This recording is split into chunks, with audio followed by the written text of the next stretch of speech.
AP Telangana రాష్ట్రాల్లో bird flu కలకలం రేపుతోంది. బర్డ్ ఫ్లూ కారణంగా లక్షల సంఖ్యలో కోళ్లు మృత్యువాత పడుతున్నాయి. ఉభయ గోదావరి, ఉమ్మడి కృష్ణా జిల్లాల్లో ఈ వైరస్ ఎఫెక్ట్ మరింత ఎక్కువగా ఉంది. ఎన్టీఆర్ జిల్లా కొండూరు మండలంలోని హనుమాన్ పౌల్ట్రీ ఫారంలో కోళ్లు మృత్యువాత పడ్డాయి.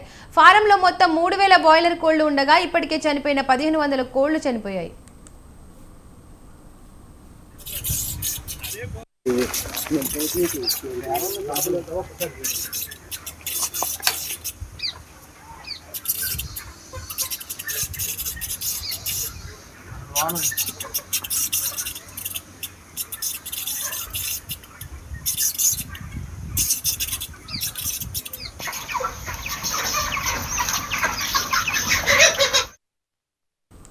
మరోవైపు గంపలగూడెం మండలం అనుమొన్కలోని ఓ పౌల్ట్రీ ఫామ్లో 3 రోజుల్లో 11,000 కోళ్లు మృతి చెందాయి. ఉమ్మడి పశ్చిమ గోదావరి జిల్లా తణుకు, తాడేపల్లిగూడెం, భీమడోలు, ఉంగటూరు, కొల్లేరు ప్రాంతాల్లో ఉన్న ఫారాలలో సుమారు 20 లక్షల కోళ్లు వైరస్తో చనిపోయినట్లు తెలుస్తోంది.